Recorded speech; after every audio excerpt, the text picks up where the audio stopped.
Let me try that one more time. Hello, thank you for tuning in. My name is Larry Duncan Allen, and this is No More Watch. Bye. Next time. I have a different look tonight. I'm actually at home for a change. Somewhere I hardly ever get to go. But this is my home studio in my home and not at work at the office. My subject tonight is what would they actually do if black Americans weren't here?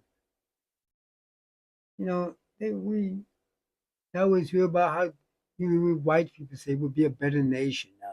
We wouldn't have crime. Yes, you would, because you have high crime in England. If we weren't here, you would turn on each other. You have high crime anyway. You just spread out in vast areas, and we're congested. But I have some videos I'm going to play from many people, including some of the immigrants who try to refute everything about us. But yeah, this nation, if you look at many of the accomplishments of this nation, it came through us. Some of it was from those down in the Caribbean. Like the Haitians are responsible for the United States territory growing by three sizes when they defeated Napoleon, the baddest army on the planet.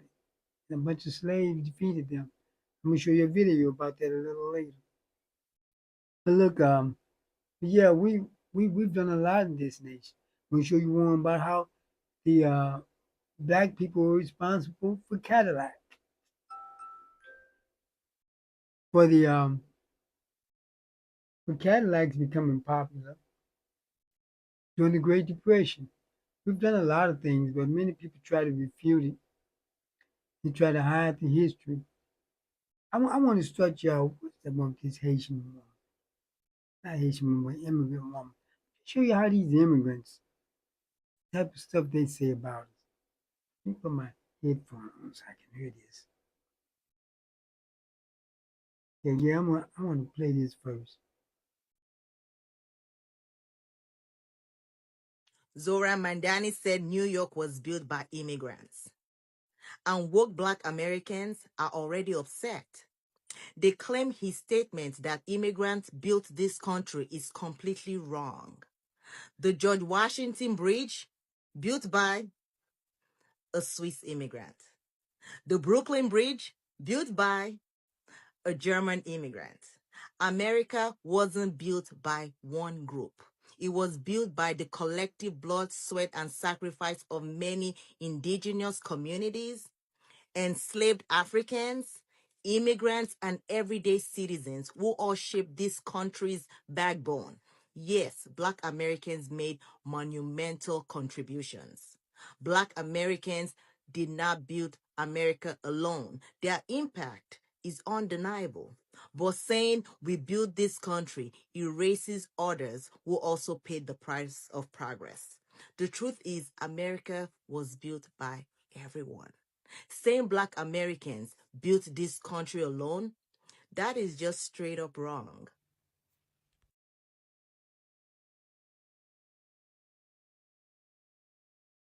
First of all, she's straight up stupid. Because black people never say they built the country alone. You hear what she said? It was built by a Swedish and by a German. That's one person. Look, the laborer's name is never put on a project. The person who sponsored the project name is on it. You thought that when they mentioned just as black people built the plantations. But if you look it up, it's not going to have their names on it. Black people did the majority of the building.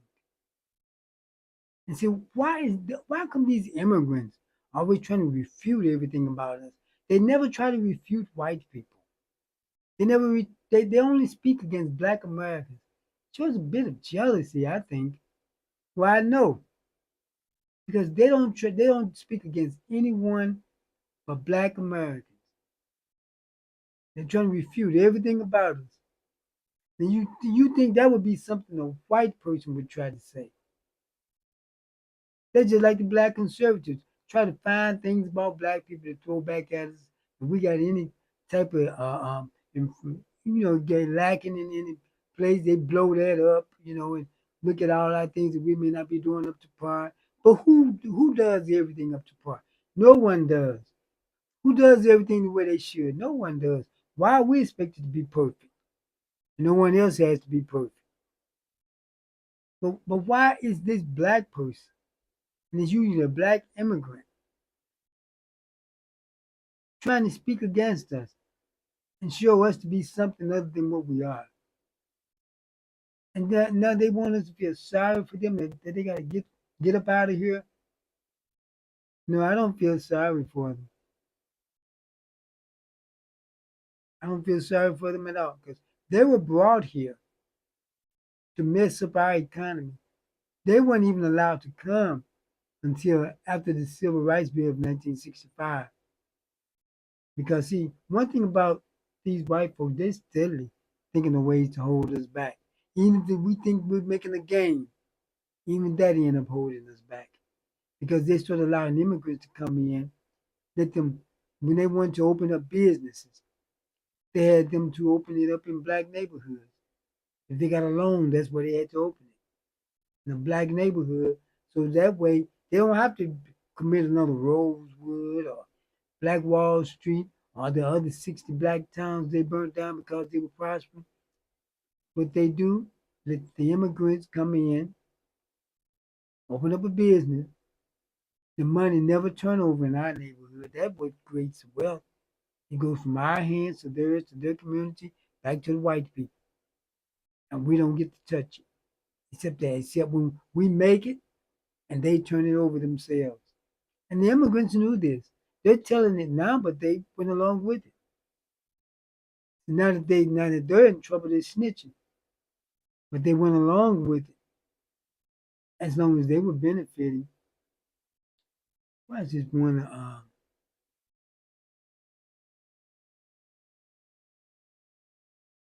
want to show you one about what is it You know that Black America said Cadillac in 1934. Cadillac wouldn't even exist today had it not been for Black America in 1934, and I can tell you exactly how they did it. First, you have to understand Henry Ford had 3 car companies. First was a complete failure, sold the assets. He had a second car company which failed, and a man named Henry Leland bought it and turned it into Cadillac. And then Henry had a third company we know as Ford Motor Company. But Henry didn't really do the work. He hired some brothers and then tried to cut the brothers out. Those brothers started a car company named Dodge. So I want you to understand how incestuous this is. So Henry Leland started Cadillac. GM bought it in 1919 from him. So now General Motors has it. It's one of the top luxury brands in America.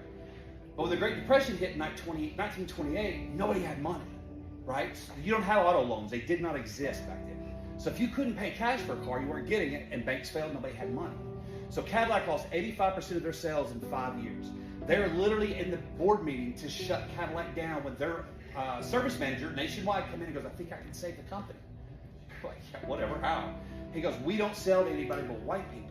And Black Americans in the South are paying white guys $300 cash over and above the price of the car so they can drive it. The elite, the judges, the attorneys, the entertainers, go for it.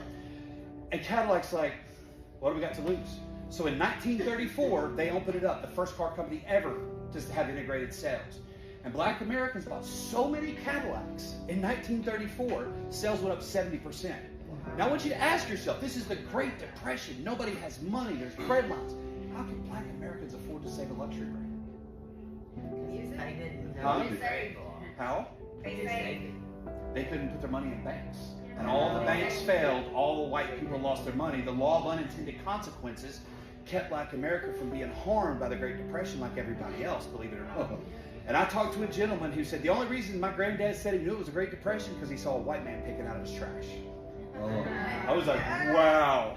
So, in doing this, it turned Cadillac around. And Cadillac became the first auto manufacturer to hire Black Americans to the design and style team, not just the factory. So Cadillac became one of the first integrated brands, and a lot of times we have stereotypes about Black America loves Cadillacs. Now you know why. They save the damn car. I did not. Cadillac.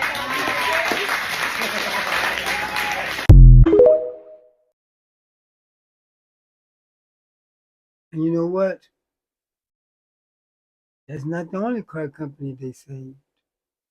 Also saved Chrysler. But look, let me talk about Cadillac first. I've said this many times on other broadcasts how black people saved Cadillac. When I say this stuff, I know what I'm talking about. If I was sitting there just talking to somebody and we just shooting the breeze, I may say what I think. When I come on a platform like this, I talk what I know. And people who have watched me know I've said many times about it because see, there was no Great Depression for black people. You notice you don't hear black people talking about it because black people weren't allowed to put their money in most banks. So black people saved their money at home. You've heard about how there was a lot of time, remember, a while back when some of the older people died, people when they turn the house up, they used to keep money under the floorboard and in the walls and all of that. And people went to the house, turned the house up looking for the money. Because and a lot of them start doing it later because they they had gotten used to it. And the way things are going now with Trump, his Trump regime, it may be best to start doing that now. Start saving you some cash at home, right? Well, you can get a safe now. You don't have to put it on the floorboards and some rodents may eat it up or something. But yeah, and black people also saved Chrysler and the Ford Mustang. I'll tell you how. Chrysler had went bankrupt, and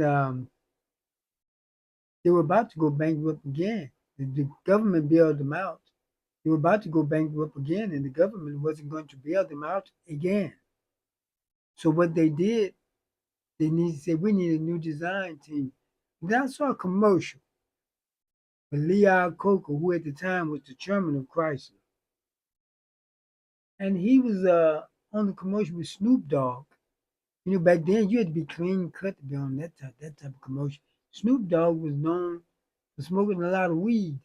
I was thinking, why would they have him on the chairman of Chrysler on the on a commercial with a known weed head?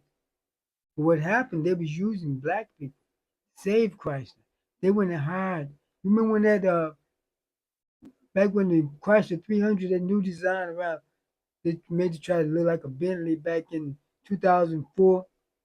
They got people back interested in Chrysler and the Dodge Charge and the Hellcat.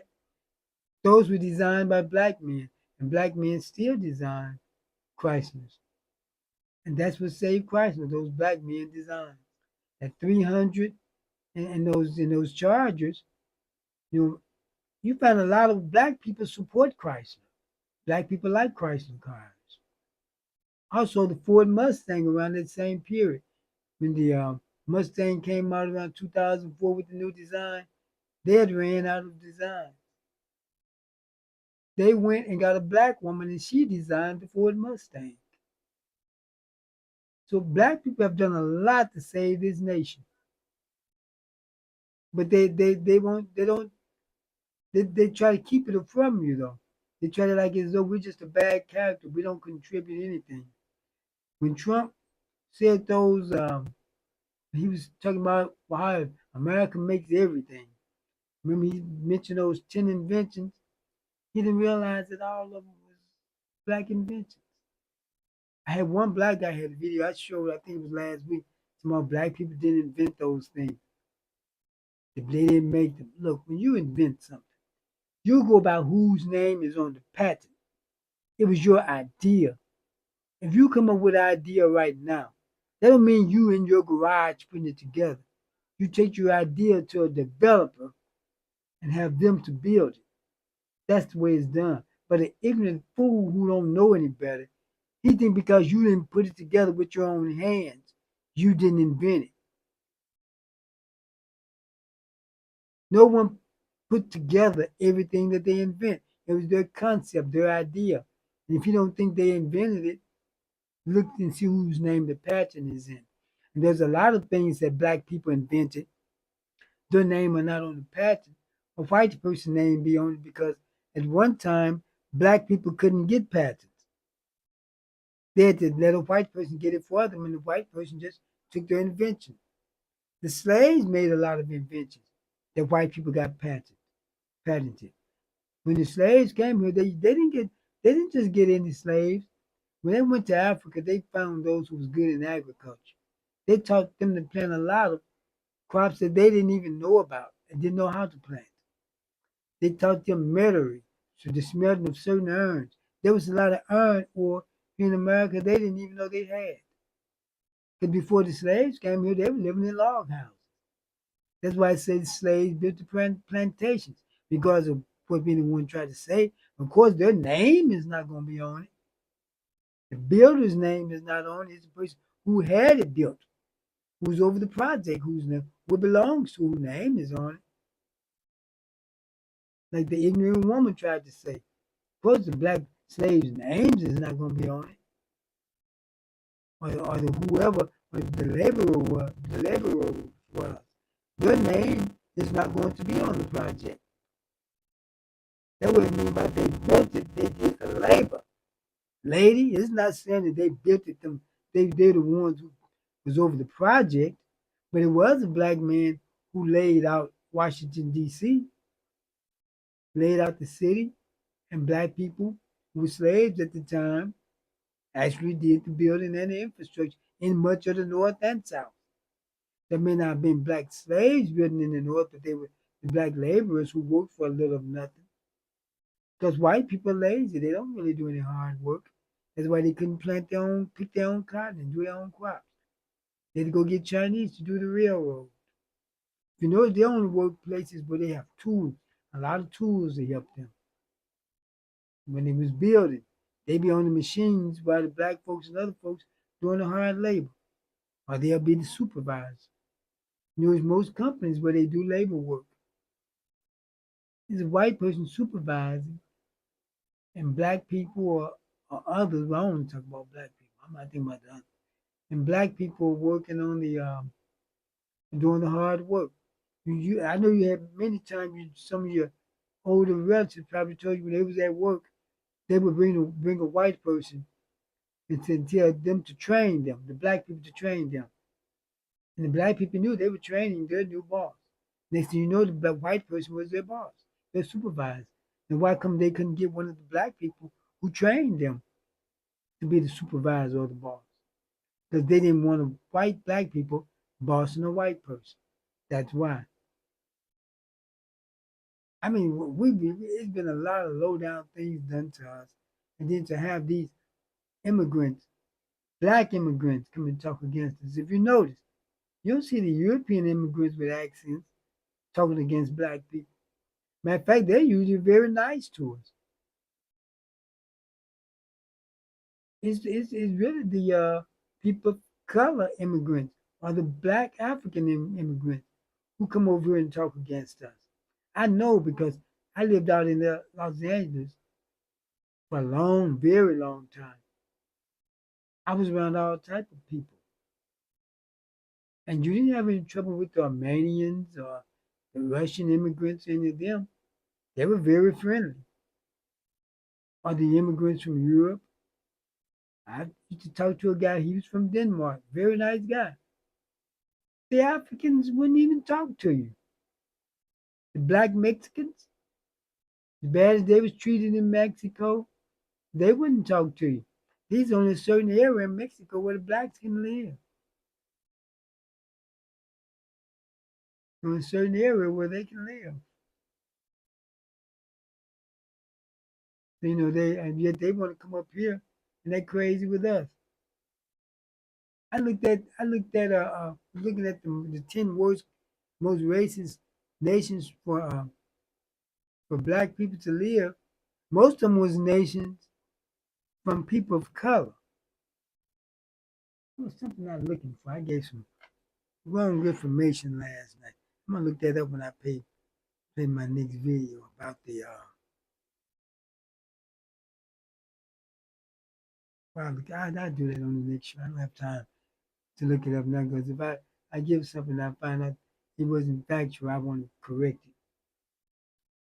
But yeah, so this nation wouldn't be what it is without us.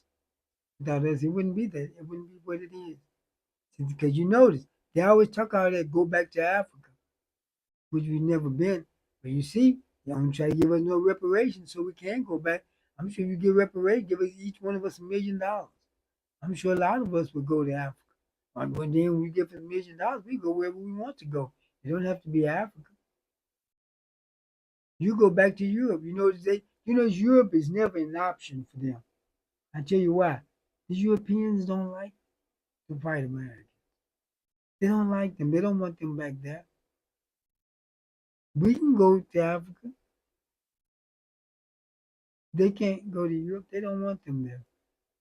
See, the white people you see here in the United States, Trump talk about the gangsters and the thugs and the criminals. That's who they were. They were kicked out of Europe. They were the gangsters, the thugs, the thieves. They opened the prisons up. They sent the worst of the worst to the United States and Australia. And so that's why when he talk about the gangsters and the thugs, that's what they were. That's why they're so ruthless.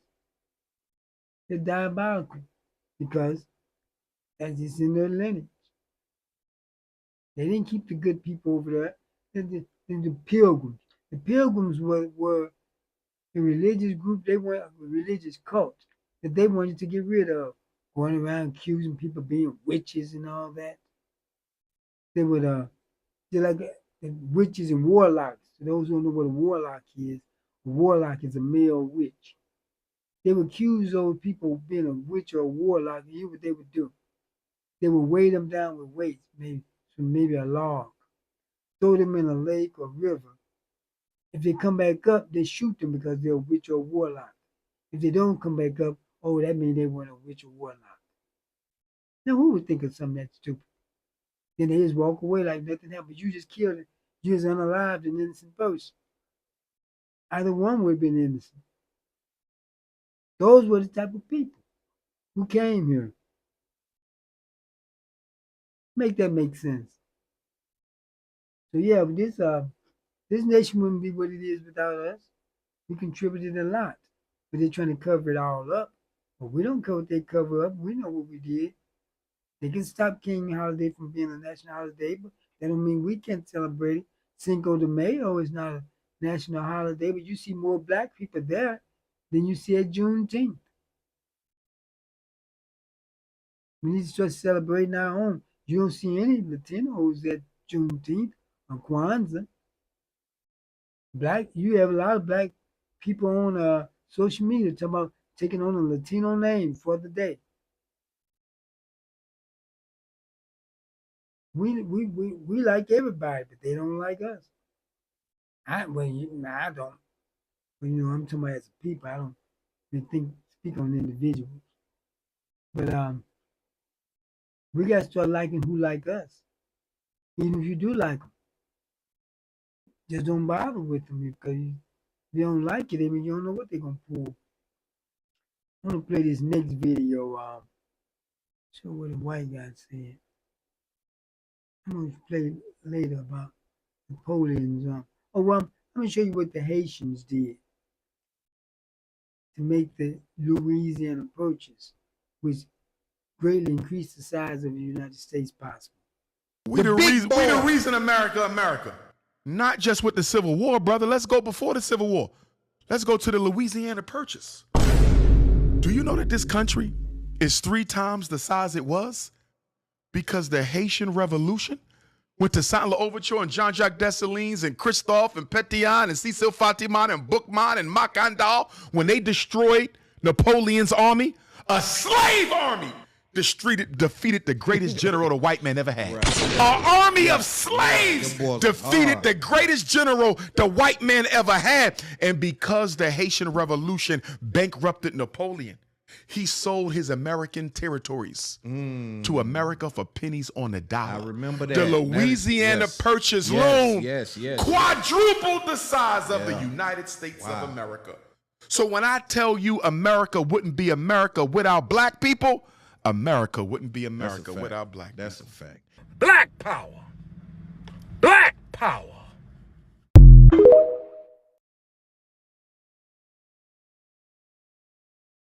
I know those were Haitians, but they were still black people. We don't hate on them like they do us. But and what happened with that is that Haiti is one of the poorest countries in the Western Hemisphere.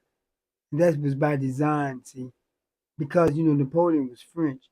And because they defeated Napoleon, the United States and France kept Haiti out of the world market and made them pay reparations to Haiti because they wouldn't for the stuff they wasn't able to steal. And that's why Haiti was so poor. It took them 100 years to pay it off. And see, and they still keep them out. See, what happens is, that's like I try to break into your house and steal something, and steal your house, really. And the government, and then you have to be made to pay me for the stuff that I didn't steal. Isn't that crazy? That's what happened to Haiti. Now, what I was saying about something I said wrong, I said that the Civil Rights Bill was an executive order last night, but it wasn't. It actually went through Congress. And she just like I looked up what Umar Johnson said also because I can't always go by what he said. A lot of times I have to check it out to see if it's true. But not just him, but when it's just coming from the mouth of a person, I look it up to find it out. Because sometimes people will say what they think and not what they know. And when the Civil Rights Bill, it wasn't an executive order. It was actually a bill. That's why I say they would have to take it to Congress, through Congress, to stop it, to throw it out. It can't be done with an executive order. It's an executive order. The president, a president who comes behind the next president can just cancel it. That's why when Obama was president, Congress wouldn't work with him.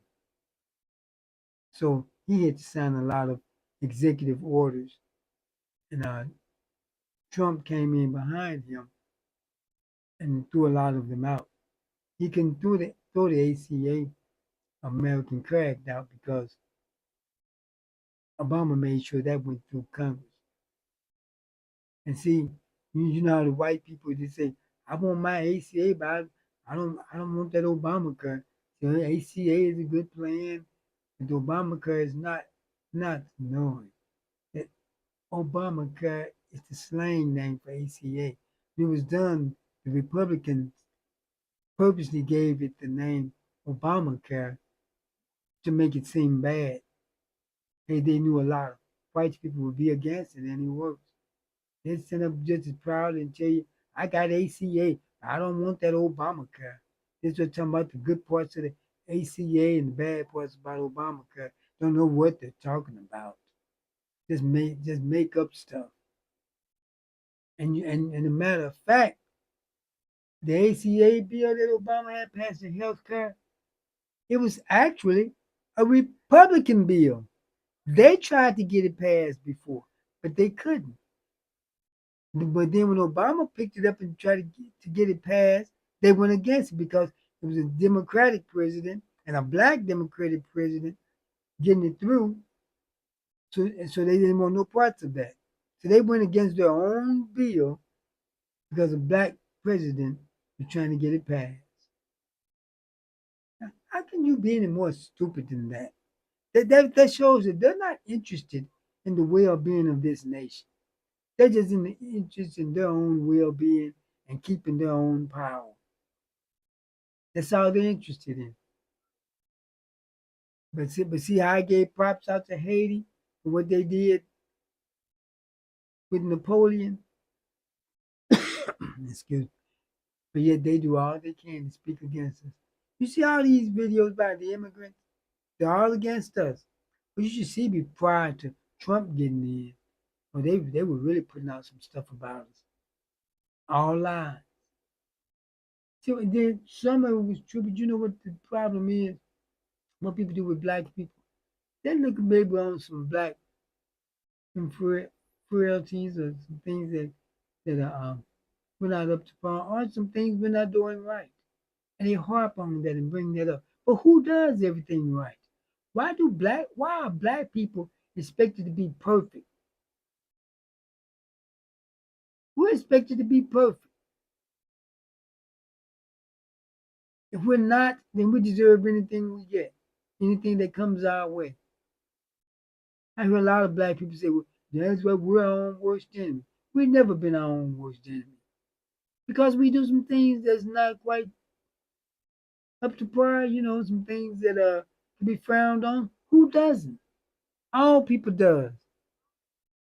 Why come all of our things that's not quite as people think it should be?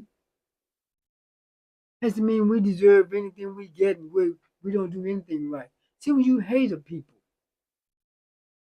you harp in on their inferiorities, things they're not doing right, or that you just think is not right, and never talk about the good parts about them.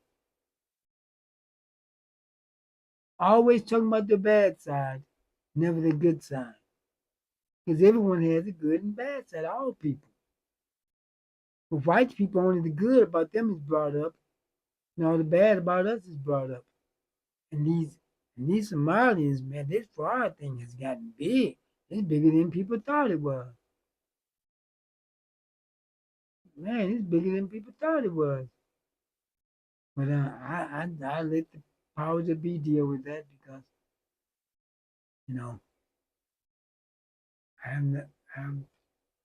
they brought it on themselves. And the ones who are not doing it, that I have to suffer the consequences also.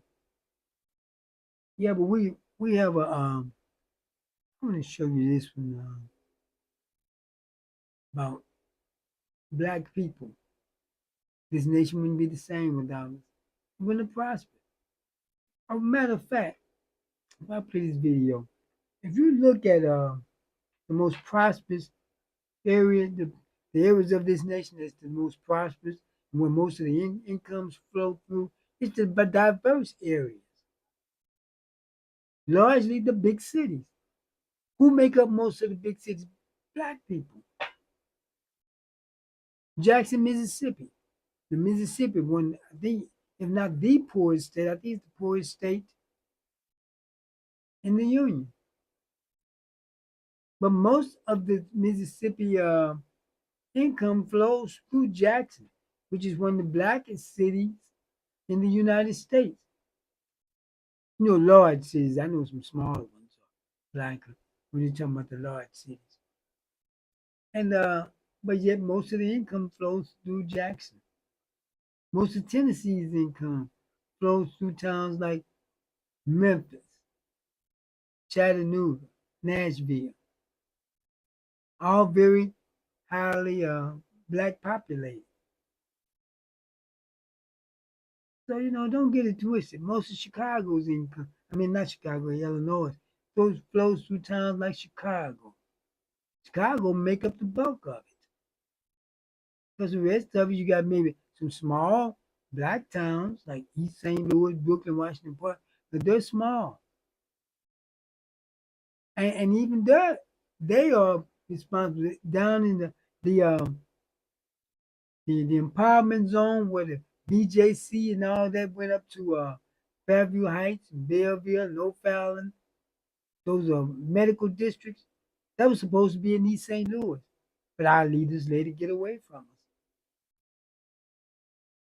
They let it get away from us. I don't know what happened, why they did it. I don't know about. I'm not gonna speculate, but I have an idea. I like to talk what I know, but they let that get away from us. All that BJC and all that up there, that was supposed to be in East St. Louis, Illinois.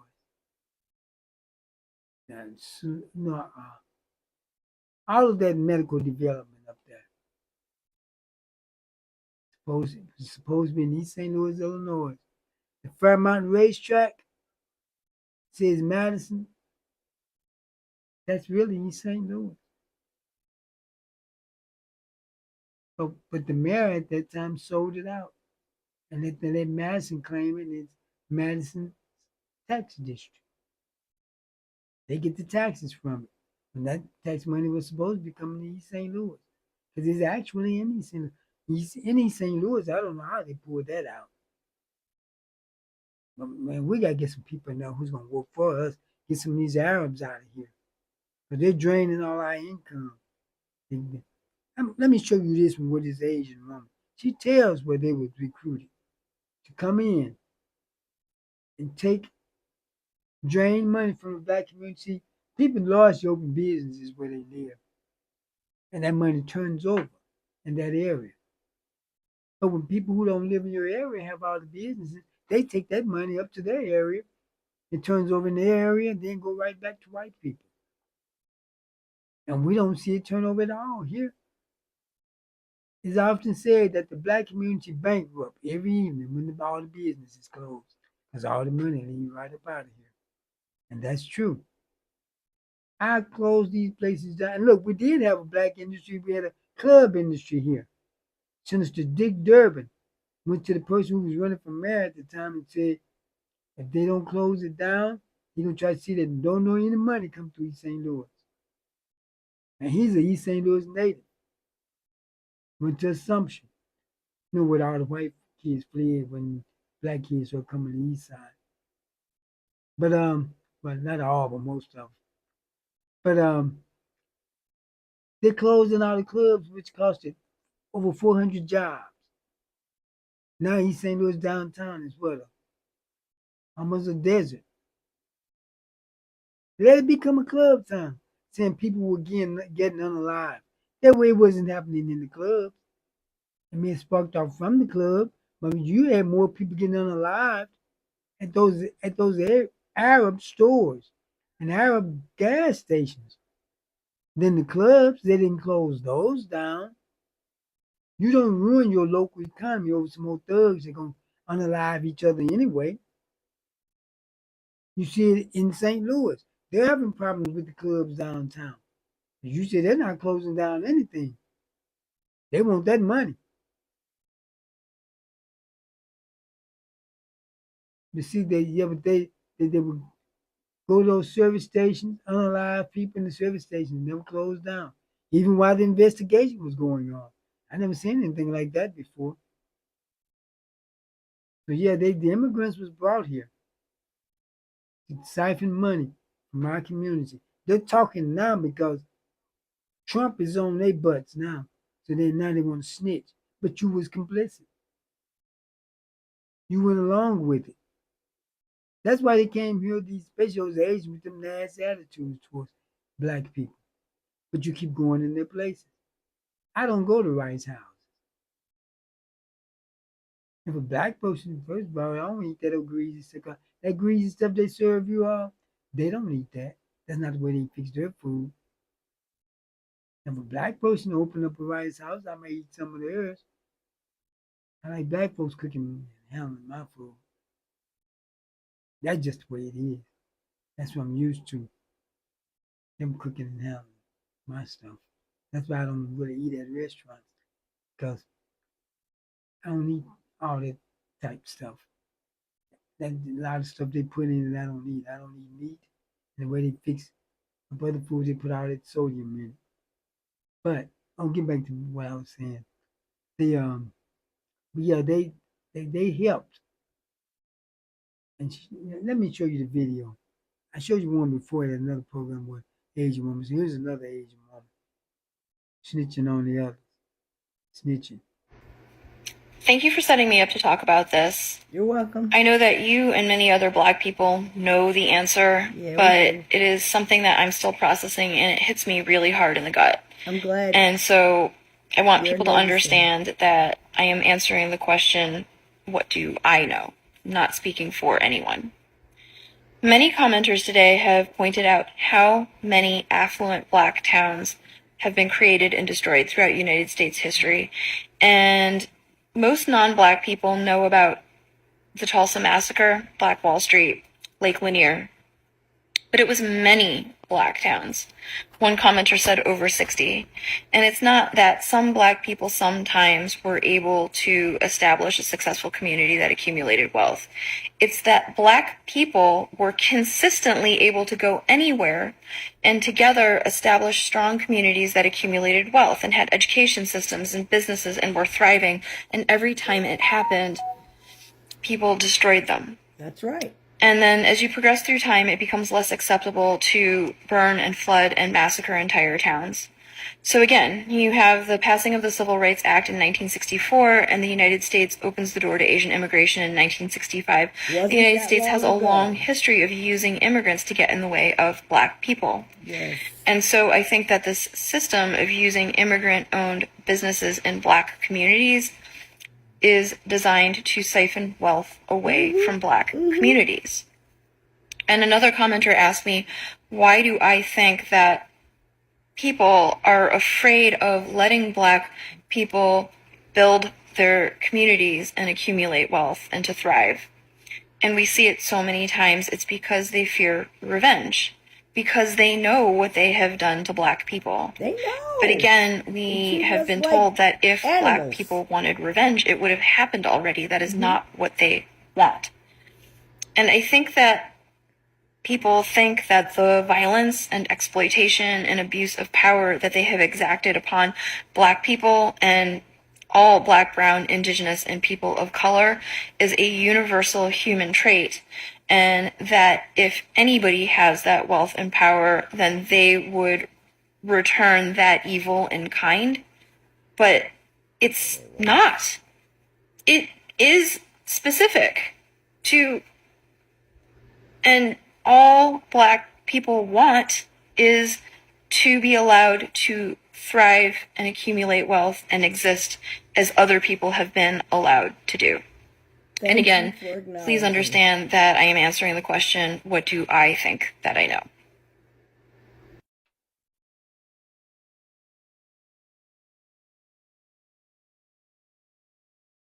Yeah,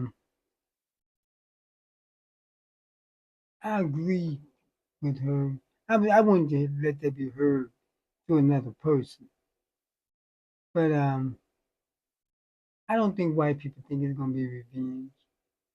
They know Black people is compassionate towards other people, just not each other.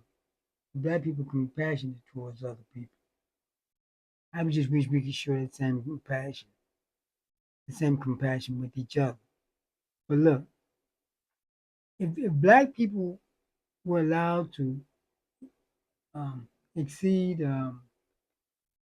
economically and with our own economic system, the thing about Black people being inferior and deserve to be slaves and all of that would be refuted. The very reason for holding us as slaves would all be refuted. Because that was the biggest thing. We were inferior. We can't do anything right. We can't build anything. Black people was prospering one generation after slavery because see the southern states, they became non-citizens and they couldn't vote for a while Lincoln was president. They couldn't vote. So Black people could vote and had the majority and took over North Carolina. Black people started the board of the Department of Education, free schools. Black people started that. But those white people, Andrew Johnson, I believe, became president. And he started Jim Crow, really. They took all the Black people land, gave it to white peasants. Many Black people who were sharecroppers were sharecropping on land that was rightfully theirs. Because, I said, the white people too lazy to do crops. Some of our farm work that you see now. That bumper sticker they have, I wish I had picked my own cotton. Well, you got your opportunity now to pick your own cotton, your own fruits. You won't do it. So I think Black people going to do it. You keep waiting. But look, after Andrew Johnson became president, then they instituted Jim Crow, which is another form of slavery. And then the Black people had taken over the state house and all. and they didn't like that. He gave the slave owners reparations for their lost slaves and plantations. The slaves got nothing. I'm sorry, not the slaves, the black people got nothing but put in another semi-formal slavery. Jim Crow lasted until the Civil Rights Act in the 1960s. So anyone born before 1964 was what did not have full rights of a citizen. So 1965, they didn't have the full rights of a citizen.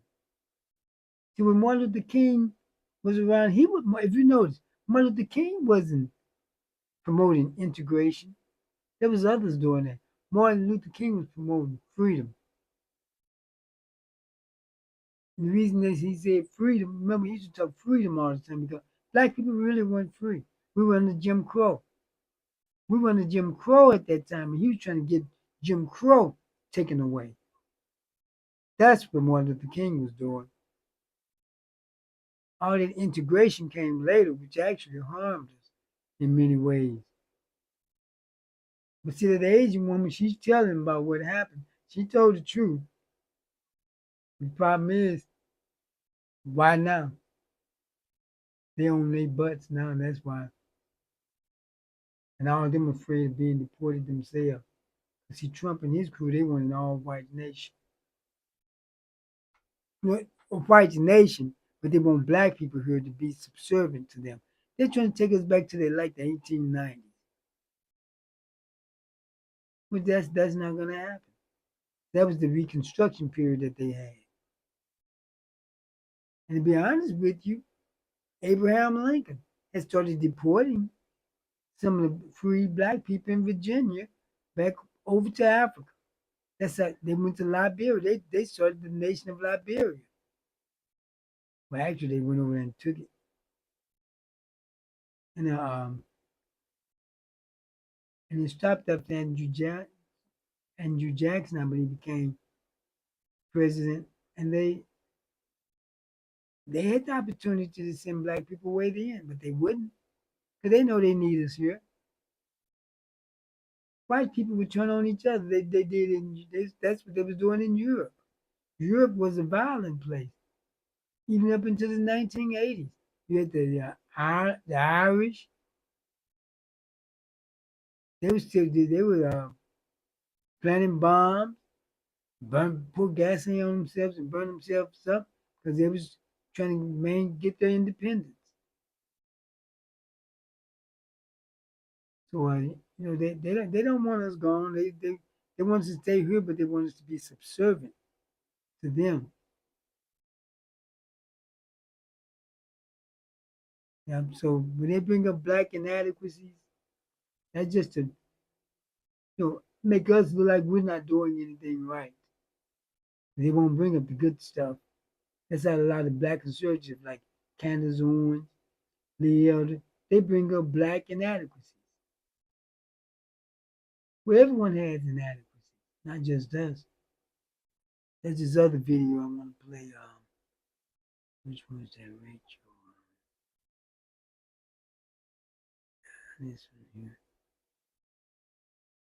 The telephone town hall. Also last night, this was Republican Congresswoman Stephanie Bice of Oklahoma. I'm a registered Republican voter and retired active Army officer. How can you tell me that DOGE, with some college whiz kids from a computer terminal in Washington, D.C., without even getting out into the field, after about a week or maybe two, has determined that it's okay to cut veterans' benefits? I think a couple things. Let me give you an example. Did you know that the VA was in charge of payments for illegals for housing? Basically, the VA. No, I'd like for you to send me. Could you send me that reference so I could research that? Because no, I'm not aware of that. And I would tell you that that's a red herring, a false flag. If you're throwing that kind of political stuff up, trying to cut veterans' benefits, that's very alarming to me. That is the kind of reaction these members are facing, even from Republican voters in Republican districts. This was the scene in West Bend, Wisconsin, with Republican Congressman Scott Fitzgerald. Watch. When will you stand up to them and say that is enough?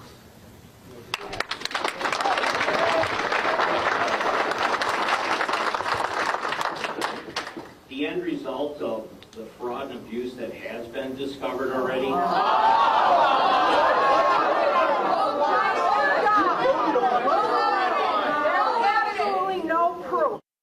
About an hour away in Oshkosh, Wisconsin, another Republican Congressman, Glenn Grothman, also getting an earful.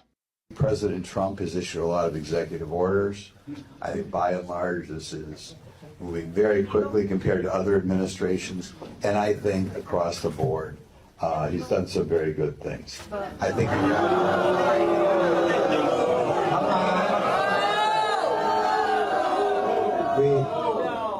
he's gotten rid of birthright citizenship.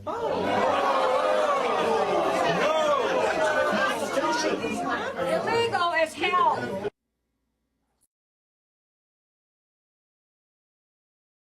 You see, that lady straight up and lied. The VA has nothing to do with housing. All public housing is handled through HUD.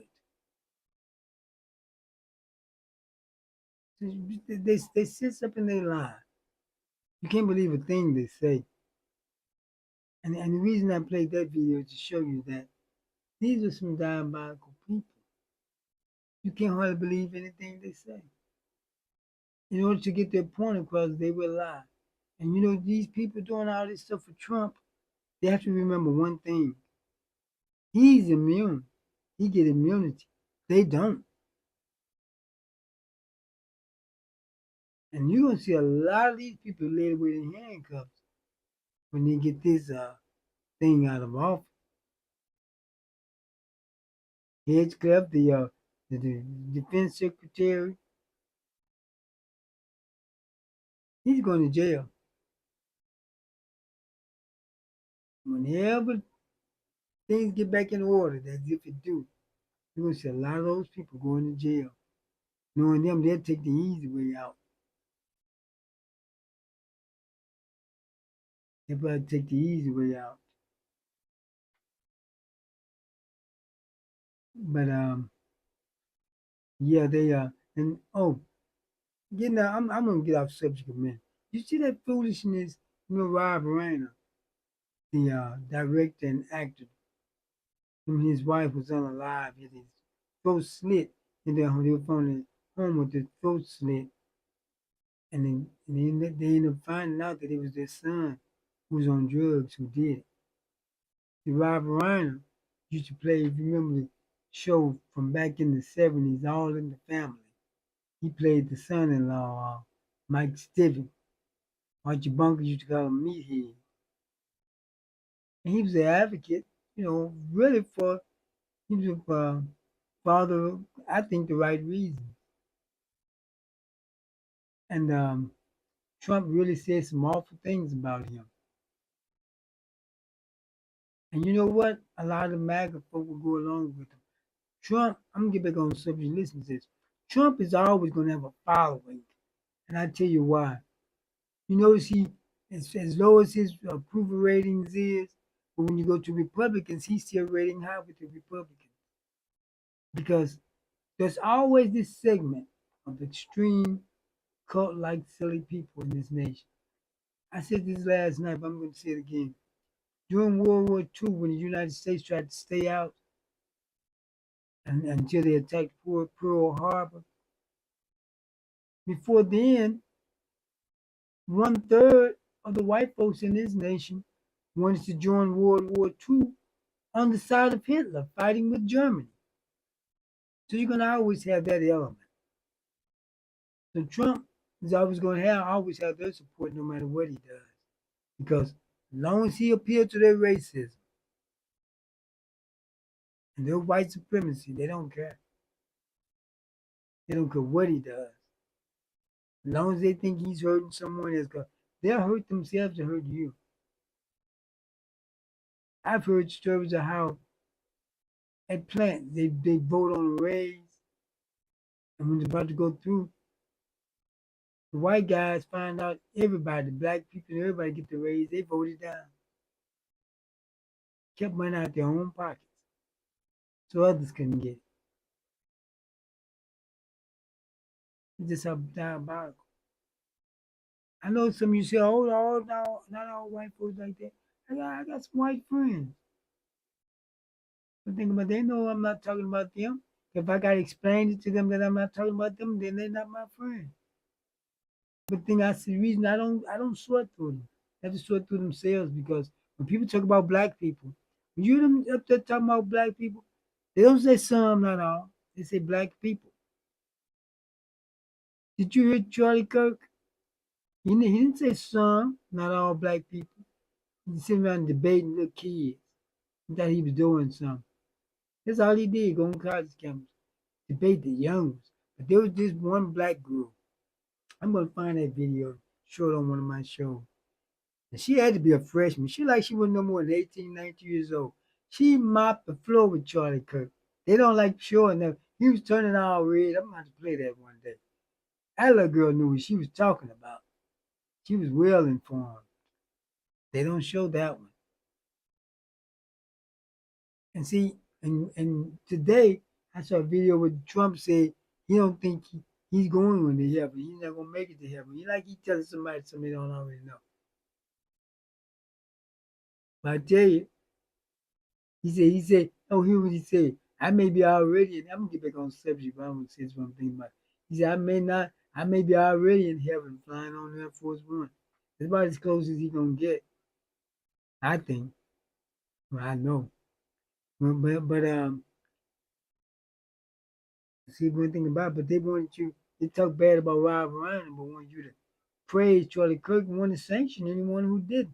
If Trump think he's going to hell, somebody need to tell him when he get there to ask Charlie Kirk, how's that neck? But look, getting back to my subject.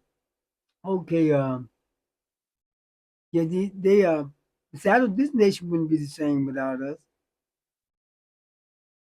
And they know it. We're the salt of this nation, and they know it.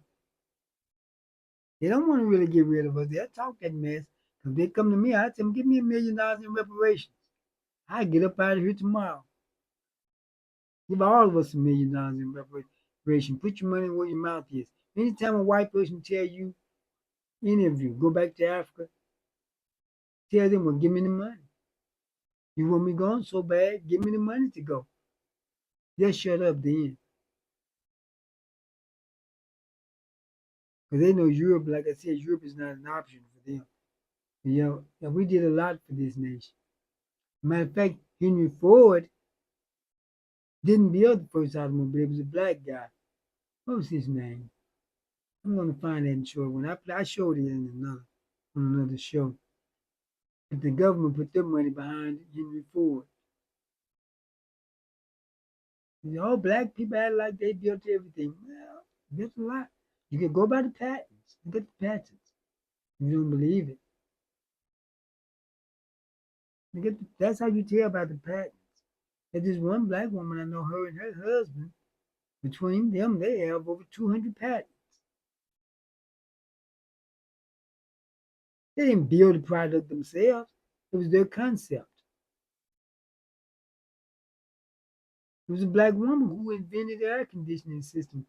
It was the heating system for your houses, you know, the radiator system, and for your car. Black people have done a lot, but they're trying to hide it all. You taking our names off stuff don't mean nothing to us. You take away King's birthday as a national holiday, we don't care. We'll celebrate it anyway. We don't need your permission to celebrate our own. Keep your permission. We'll do better without it. Like we little children, we have to have permission to celebrate who we want to celebrate. Man, hell with them. I'm gonna play this other video out.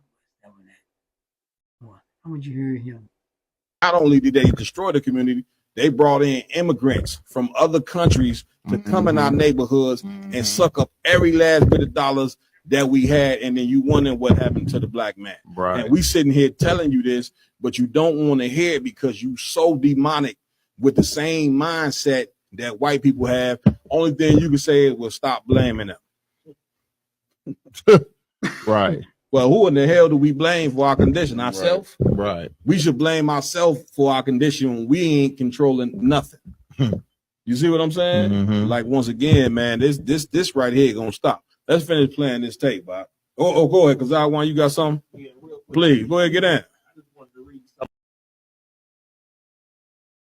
He made a point that people in control take responsibility of what happens. And one thing he said was that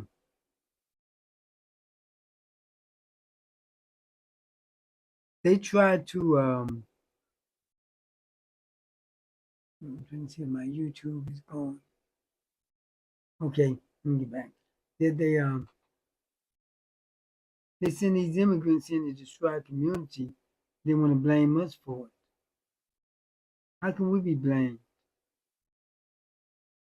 Because look, if we're in a nation that's supposed to be so prosperous and it's supposed to be doing so well, and we're not, they have to demonize us and call us lazy and all that because it's a failed nation. If all your people can't prosper, you're a failed nation. And there's many more white people who are more poor than black people. They're not doing so well. You see what the problem is? They hide them and had them thinking long as that they're a little better than us. They had them thinking against us, and a lot of us living better than them. But they don't care. You know, they appeal to their white supremacy and their racist nature. They'll take anything off of them. They'll take anything as long as they appeal to their whiteness. That's how Donald Trump has done. Appeal to their whiteness. Lyndon Johnson said, if you could convince the worst white person that they're better than the best black person, you can pick your pockets and they will never know it. If you give them someone to look down on, they'll empty their pockets for you. And that's what they do. They'll empty their pockets for you. They put a black face on affirmative action. The white man getting 83%, everybody else locked in at 17%, and the white woman getting most of that 17%. Same with DEI. White women got 78% of that. But what happened? White man getting the biggest portion of it, but they got a black face on it, so that's why people are against it. Just appeal to their whiteness, and you can screw them over all you want to. That's all you have to do.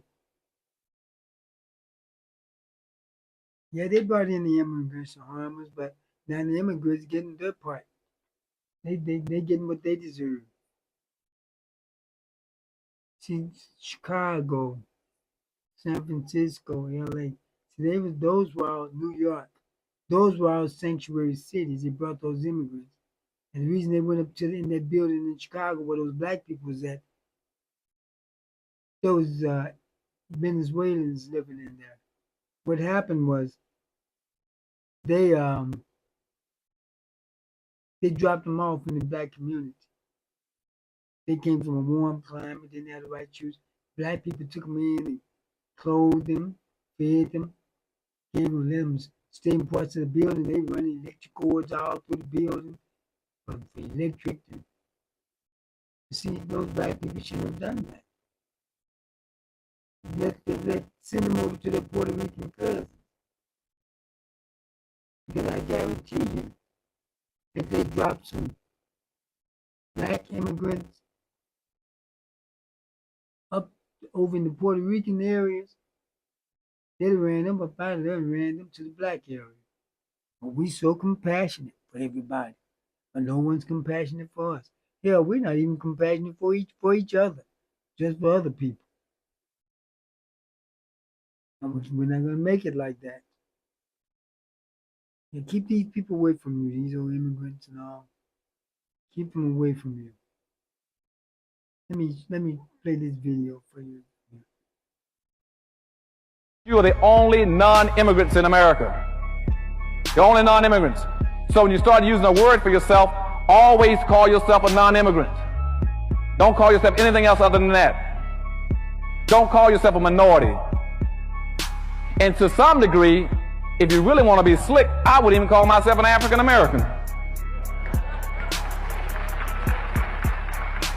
Why not? I asked one girl in Texas, she said, I noticed you never call yourself an African American. She said, I said, why is that? I said, because I'm black. You see? She said, but are you still an African American? I said, no.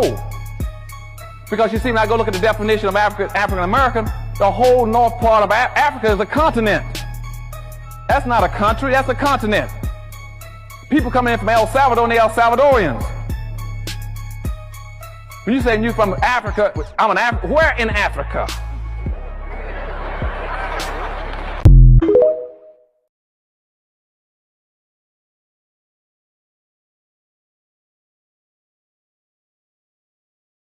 Yeah, see, I've said that many times. Many people who are on social media with me for years, if they ever noticed, when I talk about black people, I capitalize black. I always did capitalize black, because that's us. Many now call us foundational black Americans because we was here at the foundation of this nation. We can't be immigrants because we didn't immigrate here. We were brought here, and we was here before this was even a nation. The white people, they immigrated because they came from another nation. We're more American as far as being a citizen of the United States than anyone, because they can say, I'm British American. I'm French American. I'm German American. Everyone have a nation or ethnicity to identify with, except us. We're the only people in the world who don't have a nation or identity to identify with, except the United States of America. There's more our nation than anyone. We're not going nowhere unless you want to go. If you want to go, that's different. Like I said, they give me $1 million in reparations, I'll be up on the next thing smoking. They pay me $1 million to get up out of here. Yeah, I'll be on the next thing smoking. Or see me $1 million in GoFundMe. Well, but you gotta be white and go on a racist rent, then they'll make you go put up a GoFundMe and they'll make you $1 million. That's how you get maybe $1 million on GoFundMe. Yeah, but look, yeah, they I've said that many times. See, many things I've been saying, I'm playing some videos have been backing up what I've been saying all the time. I can't even tell which video this is. Let me play this one and see. Integration was the worst thing that happened to the black community anyway, so segregate all this shit. I know. It's not that easy. You know, we've been conditioned to believe that we need white people and all of the things. I know it's not that easy. But my position has been very clear, like even in real life, like outside of social media. I've had conversations for years where I would literally say, and I'm standing on 10 behind the fact that yes, integration is the worst thing that happens to black people because it was the start of the collapse of so many things for us. Prior to integration, black communities were thriving. We had thriving businesses, financial institutions, insurance companies, grocery stores, social institutions, schools, hospitals. Like we was doing our big one. And once white people permitted black people or opened up access to white businesses, one, they knew that their businesses were larger than black businesses and they knew what they was doing. Like they going to try to have the best of the best so that we would be enticed to spend our dollars with them. And baby, once that spending started being spread out into other communities, we couldn't flourish, right? The local economy the communal economy was weakened because now all of these dollars are being outsourced to this other community. So that leads to the decline of these Black-owned businesses. That leads to the collapse of economic self-sufficiency. Black Wall Street, Chicago, Bronzeville, Mount Vernon area in Columbus, Ohio, the Black Panther Party, the Nation of Islam and the Black Economic Movement, the Harlem Renaissance. Those are examples of Black self-sufficiency. Integration also destroyed Black communities. Urban renewal projects was throwing freeways left and right, just right in the middle of thriving Black communities. It doesn't matter your city, your state, your neighborhood. I guarantee you, if you ask your people that was around before the freeways were built, what was there before, they're going to tell you it was a Black neighborhood, a thriving Black neighborhood.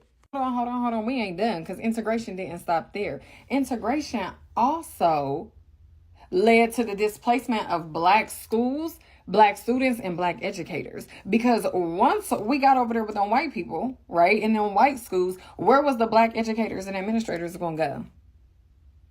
A lot of them were fired. A lot of them were demoted. You had Black students being put in classrooms where they're looking at people that don't look like them. And then the people that don't look like them, they don't even have high expectations for their Black students, which leads to educational disparities and lower expectations. And, they're not getting the education that they deserve and that they need.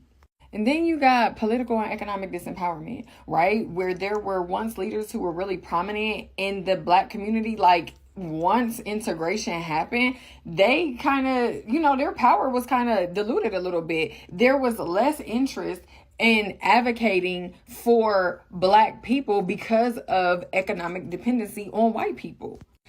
And then Can cut that short because it's really long.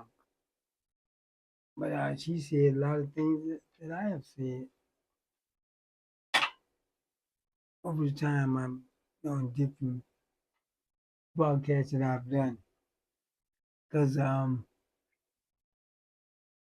we never really had integration. We said desegregation, because integration would mean you come to ours, we come to yours.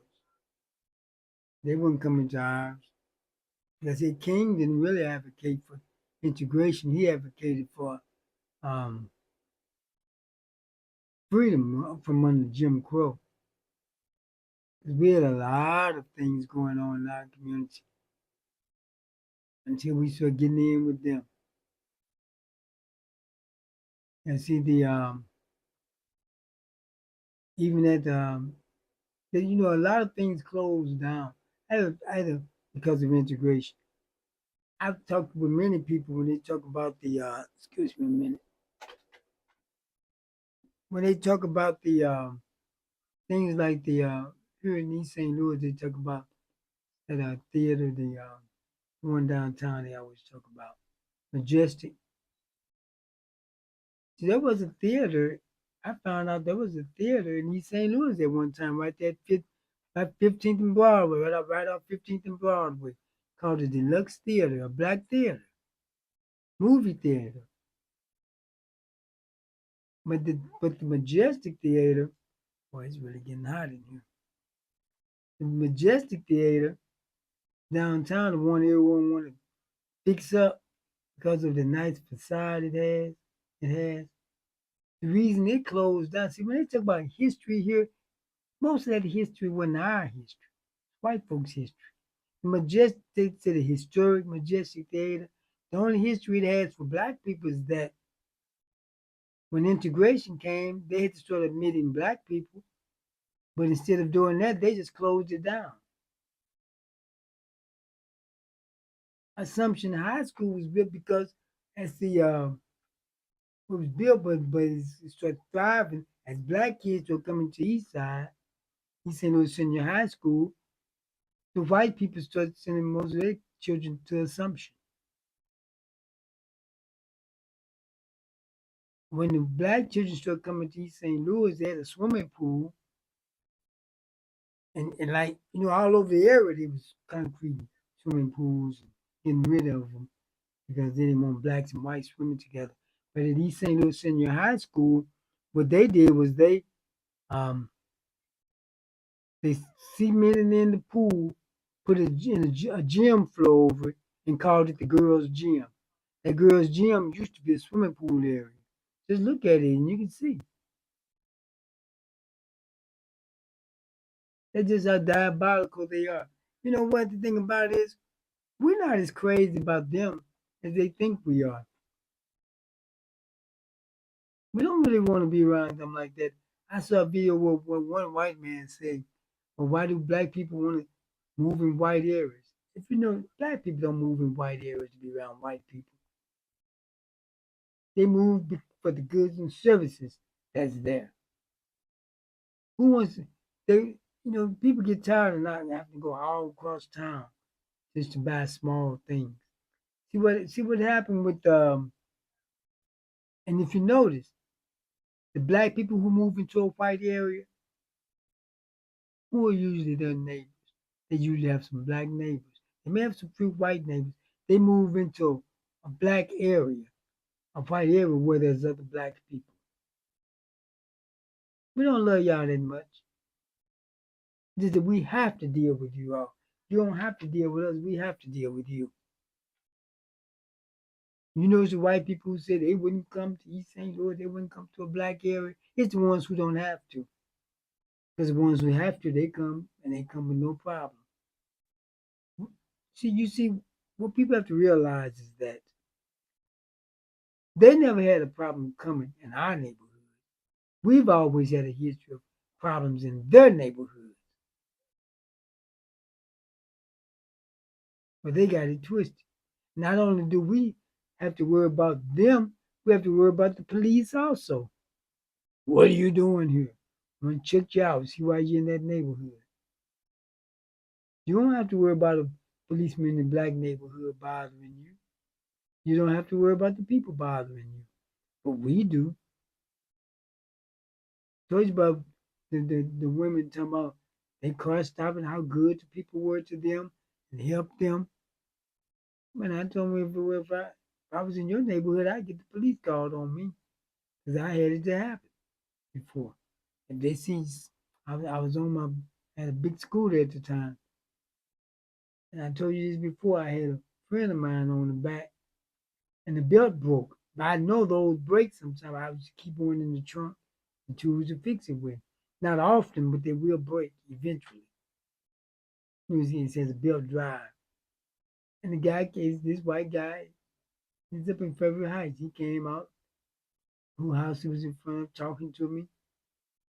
And then when he went inside, she said, he's really nice. So he going in there to call the police.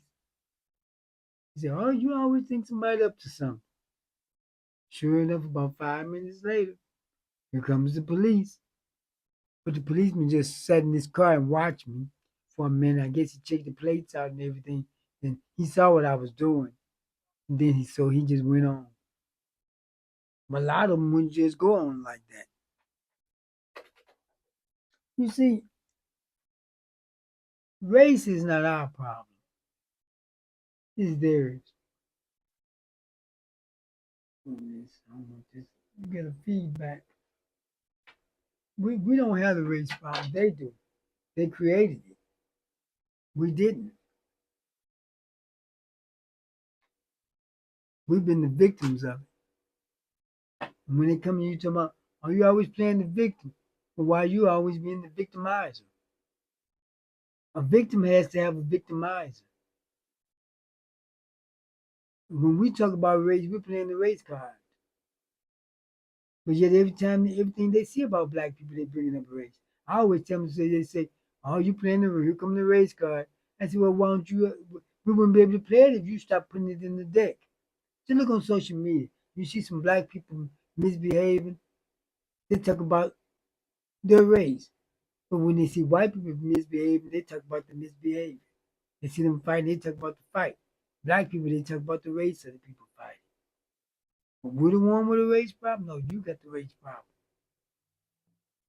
And see, and the reason that a lot of people say, you're always talking this, if I talk this talk, because a lot of black people get bamboozled into thinking that people really care about them. I even gotta watch my white friends sometimes with some things they say. It's just in all of them. But look, the but yeah, they know the nation would be the same with us. They don't want us to prosper. Like she was saying, see, they don't want us the woman, the video I just played. See, they don't want us to prosper because everything they said about us would be shown to be a lie. That's why they do everything they can to keep us from prospering. Everything. Try to withhold generational wealth from us. You remember the black people whose land in New York was very millions of dollars worth of land was returned to them, that was stolen from them, and everyone was making a big deal about it. But what about the generational wealth that was stolen from them and their ancestors, whom some of them may be gone now? What about the generational wealth? Why are you going to let them white people keep wealth from something that was stolen? See, they can never get it right. If it did, for them to get it right, they're going to have to get up off of a lot. Now, I talk like this because some black people seem to get it twisted and then thinking that we're the problem. No, we're not the problem.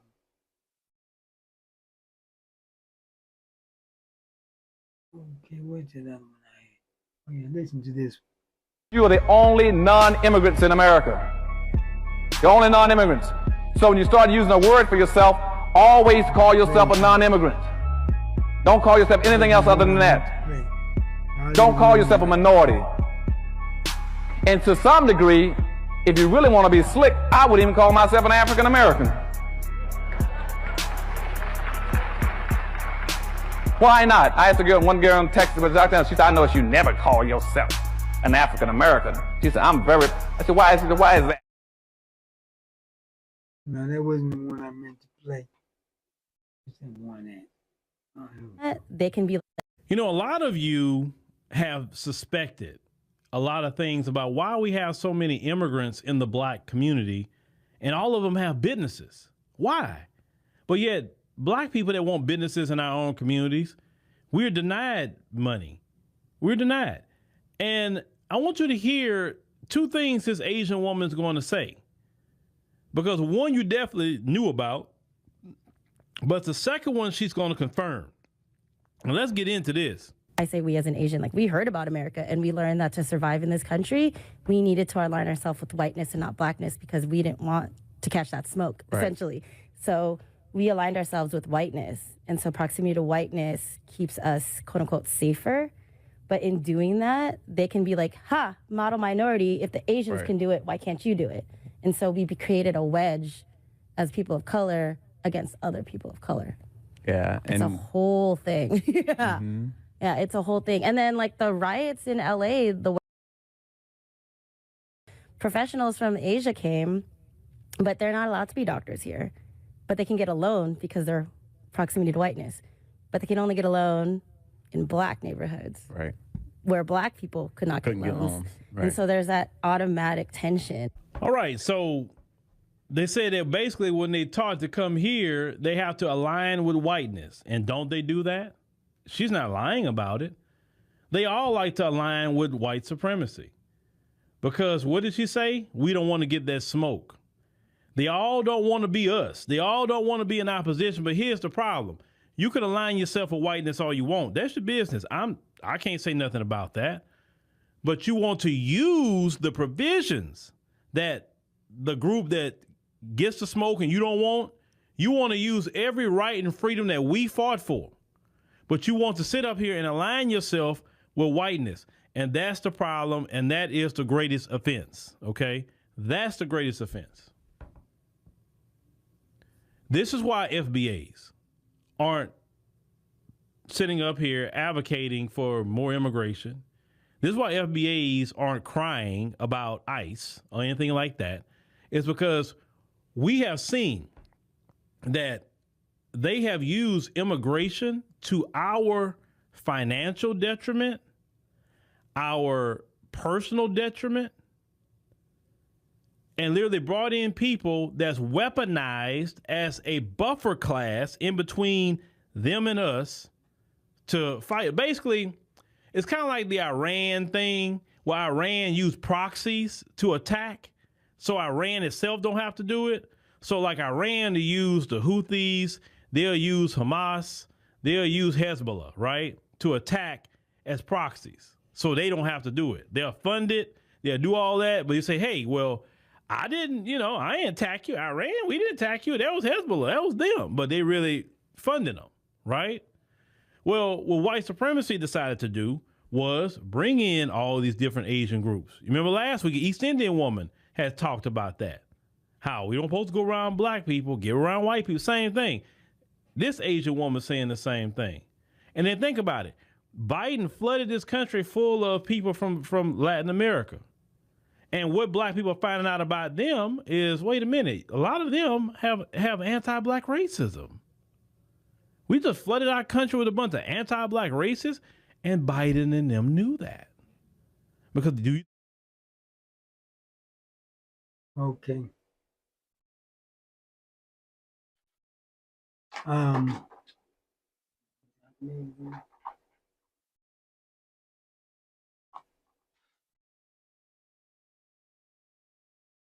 What happened? He said, I agree with him, but you know, what people have to realize, the president don't really set immigration policies. Congress does. I know Trump is doing a lot of things that past presidents didn't do because he's really not following the law. They allow him to do it. It's bad when the country don't have anything in place to stop a rogue president. You have to sit and watch him do it. And that's what you call an asshole nation. But look, see, they brought these immigrants in to really hurt us. I don't think it was a president that did it. It was the white supremacy ideology of this nation. And it's not just no one person. Yeah, but they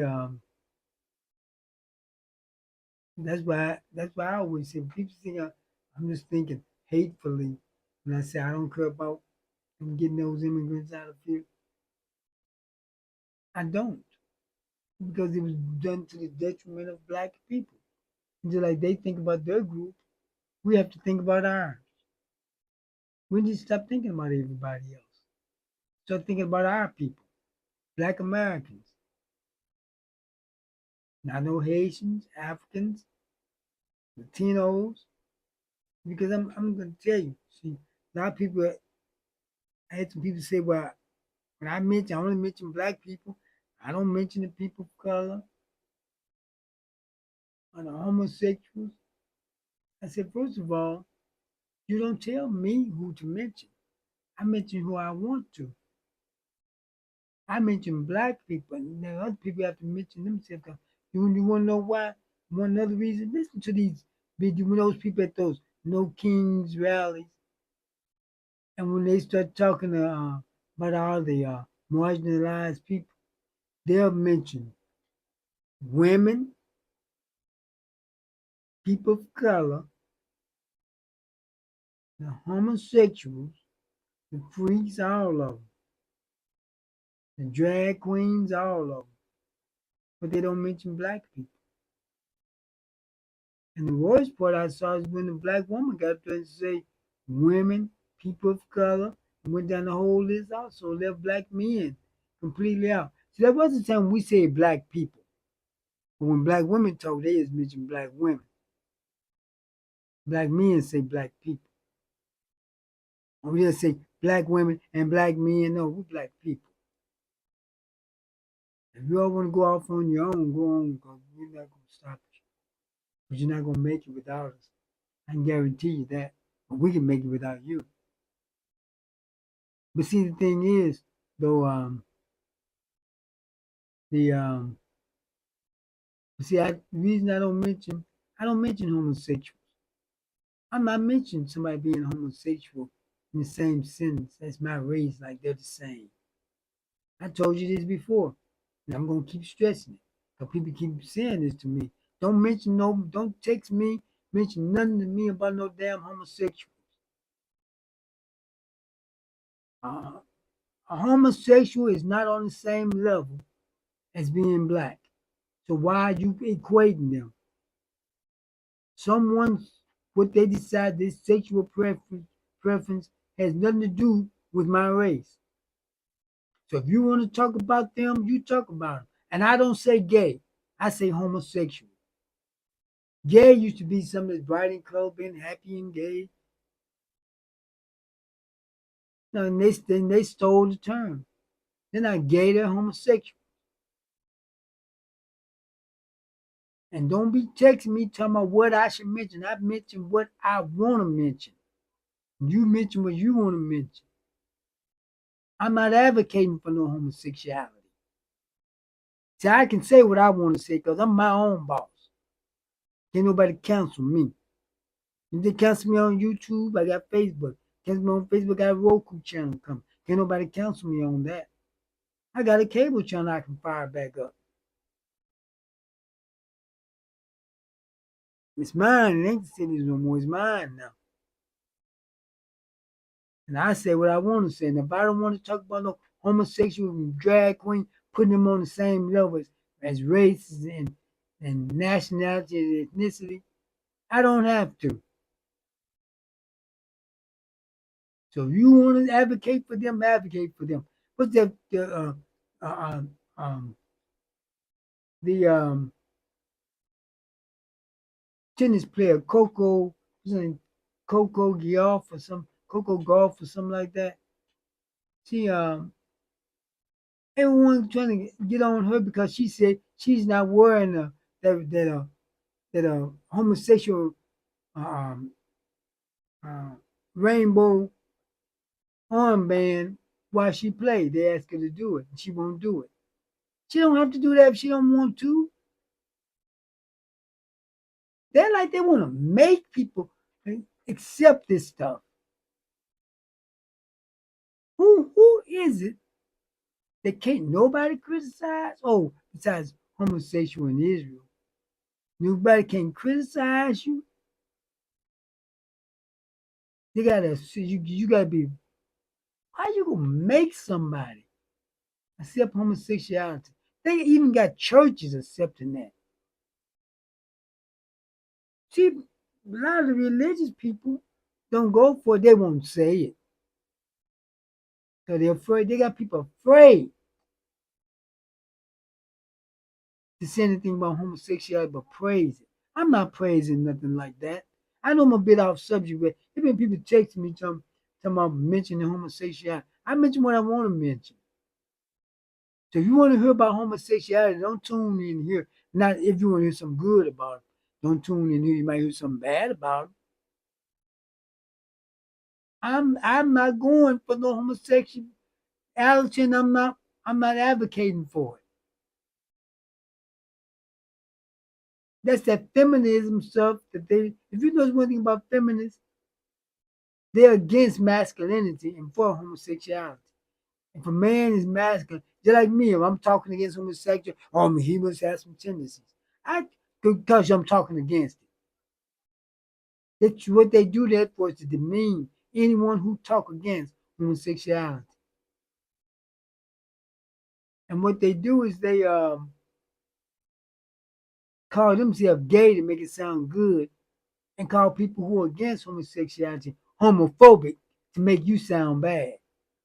You call me what you want to, but I'm not going along with that stuff. I'm not sponsoring. I'm not going to advocate for them, and I'm not mentioning them in the same level like their sexual preference has the same to do with my race. You all going about you homosexual, going about your business. I'm not thinking about you. You don't tell me what to talk about. I talk about what I want to. Start your own thing and do your own. Some of y'all already got that freaky stuff going on, but don't tell me what to do. I talk about what I want to, and I talk against what I want to. So leave me alone with that. I had to get that out there because I've been getting some texts. Maybe some from some of the more freaky boys or girls. Maybe it makes me, because I'm not going for that. And see, because I'm not in the position of like a Kevin Hart where they can just about ruin his career. You can't do nothing to me.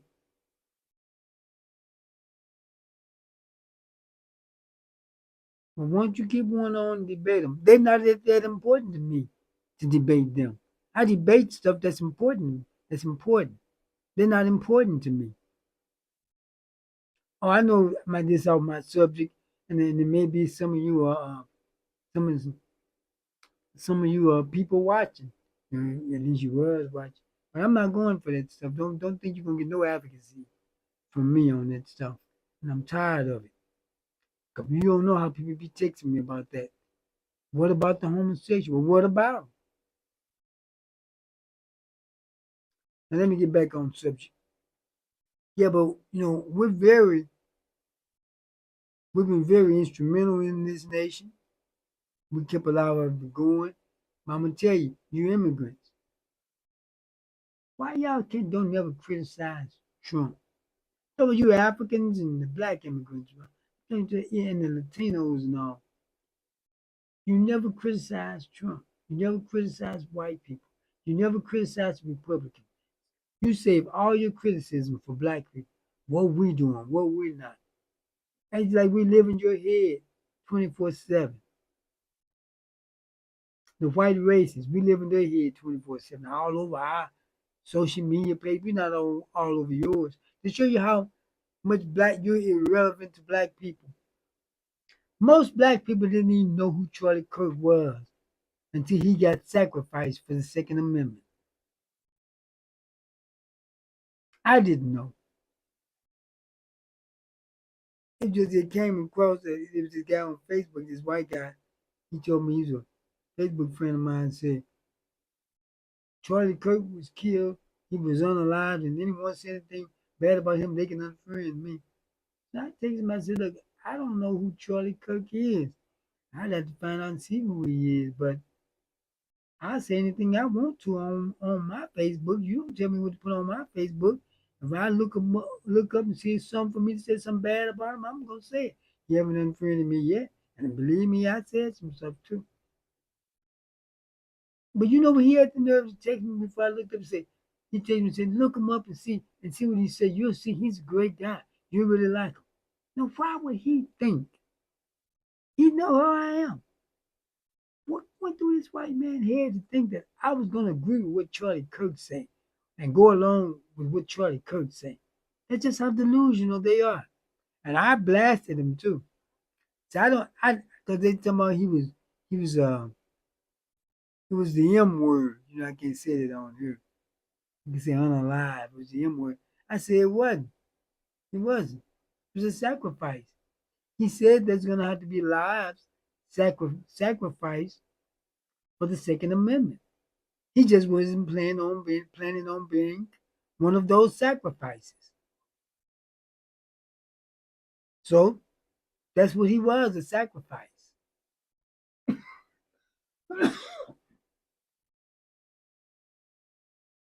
So why should I feel sorry about it? That's why I'm saying Trump, when he was saying today, he don't think he's going to heaven. Think? You think you're saying some people that I already know? That's why I say, Terry, when you get there, ask Charlie Kirk. How's that neck doing, Charlie? But look, I'm gonna get ready to get off of here. I got my new look. Well, it's not my new look. It's just I'm not at the office. I'm at home. I'm in my studio at home now. And I hope you like the look. But look, yeah, I just I wanted to do this tonight because many people have been talking as though black people don't contribute. They should be better off without us. We'll be a wreck without us. And they know it. They don't want to get rid of us. They don't want to. They need someone to look down on. They're afraid we're going to go somewhere else and prosper, which we will. Well, if we got up out here, we're going to go and prosper. Like the black people, the slaves they sent to Africa and sent them to Liberia. They went there and took over that nation.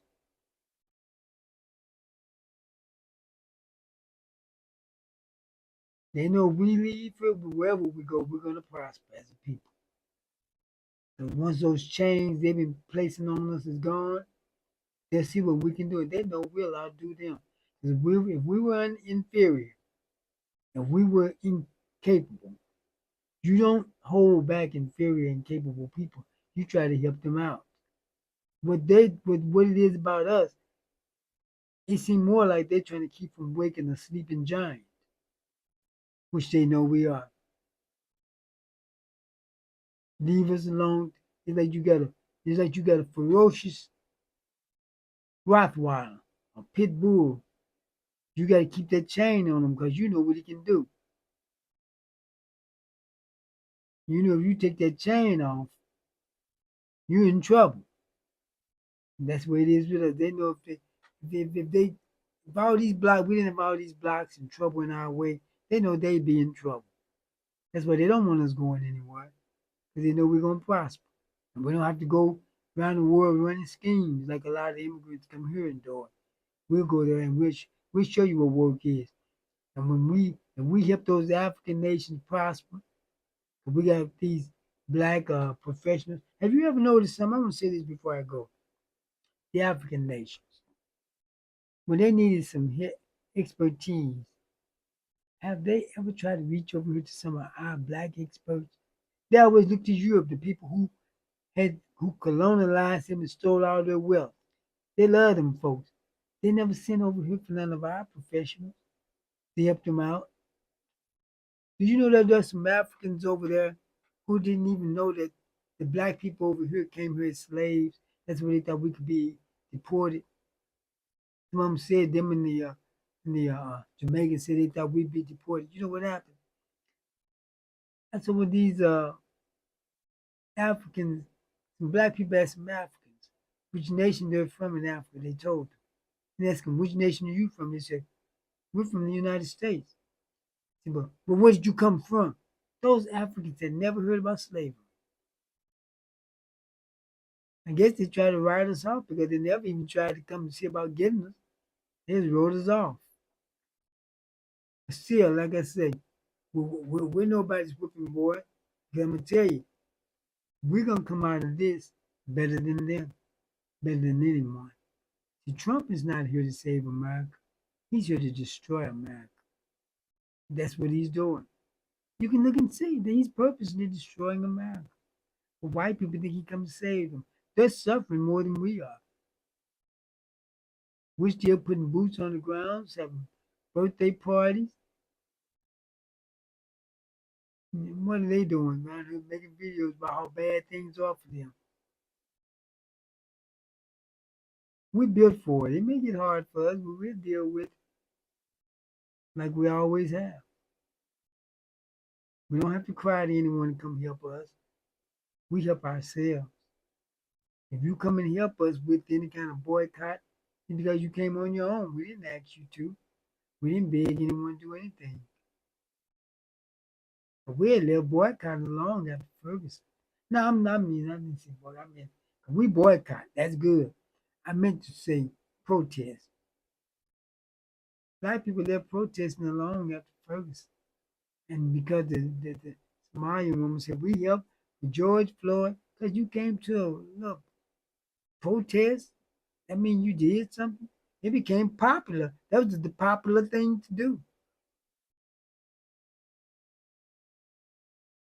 What was people had when we was fighting for our freedom, our civil rights? That was all us. Everything had been all us. We never begged anyone to come help us do nothing. It's like the Latinos, where the blacks at all them? The black people not saying anything. We didn't ask you to say anything you may have said. We appreciate your help. We appreciate the help. But we didn't ask you to do it. Well, I've been on here longer than I planned to tonight. But thanks for tuning in. I'll probably see you Friday night. East St. Louis versus Beverly Hills will be live here on the YouTube and Facebook. Be sure to hit my Cash App on those nights so I can keep traveling and doing the games because they have to pay for themselves. I can't take from one production and put it on another. You already do me very well. I did the McClure North game. You already do me very well on Cash App. If you give then no one else is streaming them live. They may come up later. Some of them tried to steal mine. I had to make them take it down. But well, I had YouTube to make them take it down. But see what happened is they always talking about, well, I got people from out of town want to watch. They'll send you money. And they're not gonna send nothing. White people can misbehave and their people donate to them. I'm giving you a product you say you want, but you won't. We're bad about helping each other with stuff. And if I can't, I'm gonna do 2 more games. If I can't get any support, I'm gonna have to leave sports alone again, like I did last year. Everybody texts me every day. When you gonna do the East Side game? Why should I? I'm not doing it for free. And the district don't want to pay me. Ever since the white man stopped being my announcer, because they thought he was the boss. Isn't that a shame? I haven't had a boss in I don't know how long. But look, thanks for tuning in. I hope you like my new studio from my home. It's not a new studio. I just don't use be here to do it. But I'm gonna get out of here. But I'll see you Friday night. The Beverly Hills versus the East St. Louis Flyers. Be sure to tune in. And hit my cash. That's my Cash App and PayPal. You can hit it now. Donate before the game if you want to. But so tonight, Tuesday, I may do a show before. Let me say this though. On Saturday at 12 o'clock, there will be a toy giveaway, a big toy giveaway at New Shining Light, Holiness, Deliverance, Non-Denominational Church at 740 Broadway in Venice, Illinois. You can Google it. And you can go there. You can still go there and donate toys up until Saturday.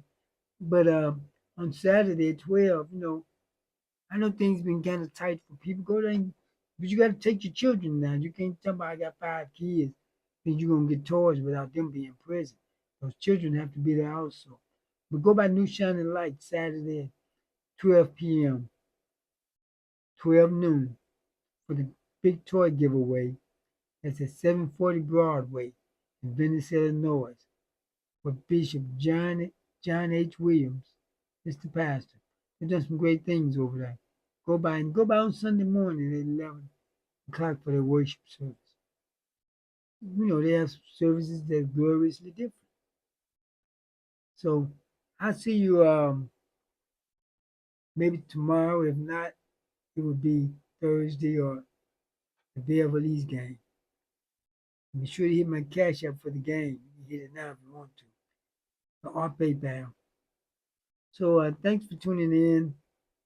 I'm going to get out of here, get some sleep. My name is Larry Duncan Allen. This has been No More Water. Bye next time. Thanks for tuning in. Thanks.